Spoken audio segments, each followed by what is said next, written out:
Welcome to the ArmaniTalks YouTube channel. I'm your host, ArmaniTalks. In this channel, I'm covering communication skills for you to level up your way with words, become much more articulate. In today's episode, we are entering the land of emotional intelligence, and I'm going to be talking about how to forgive someone. Did you ever have someone say, Jacob, you need to forgive Sally? And you may have thought, this person is speaking wisdom to me, but I don't know what this means. If you feel as though you don't know what this means, you are not alone. There's a lot of individuals who treat the phrase forgiveness as a command, while in reality, it's a series of steps. Very similar to cooking. Let's say you don't know how to cook, and I go to you and I say, hey, you just need to cook. You're going to look at me like I have three heads because you don't know how to cook. And if I keep screaming at you, you just need to cook, you're going to be confused. It's much better if I roll up my sleeves and I teach you how to cook.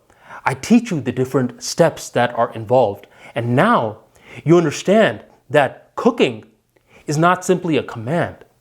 It is a series of steps. It's very similar with forgiveness. Forgiveness, the step, not series of steps, by the way. The only step is when you understand why the betrayal happened and you wouldn't change a thing. Okay? That is the one step of forgiving someone. And everything else that you do is for satisfaction of that one step.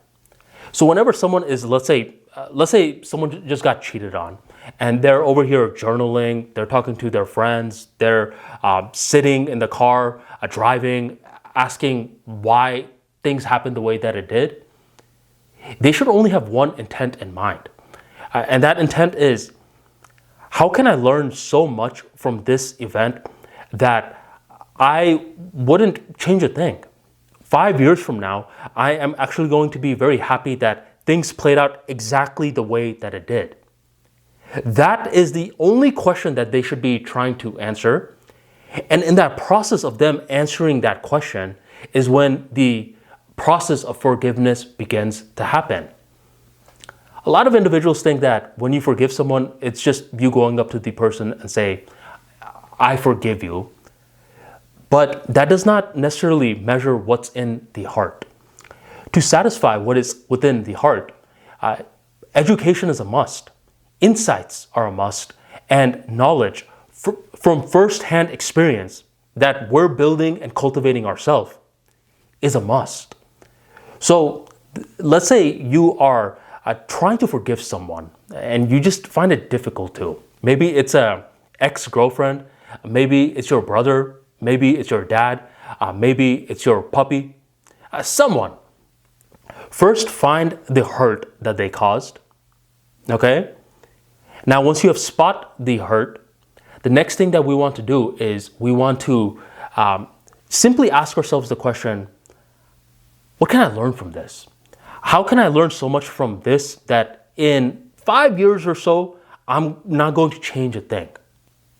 And everything else that you do should be to solve this. How can I be so happy that I wouldn't change a damn thing? And within that process, you're going to get a lot of insights and firsthand knowledge that helps you. And once you understand all these different knowledge that helps you, now as time is going on by, your resentment for this individual grows dimmer and dimmer. And just like that, my friend, you have forgiven this individual. It takes time because certain moments, the hurt was not that big. It's easy to forgive. And other times the hurt was colossal. So it takes a longer time to forgive. And other times, some people are quick to forgive.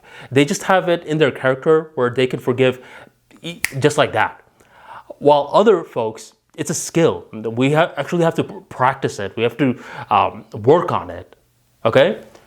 And one of the red pills of the real world is we don't always have to forgive.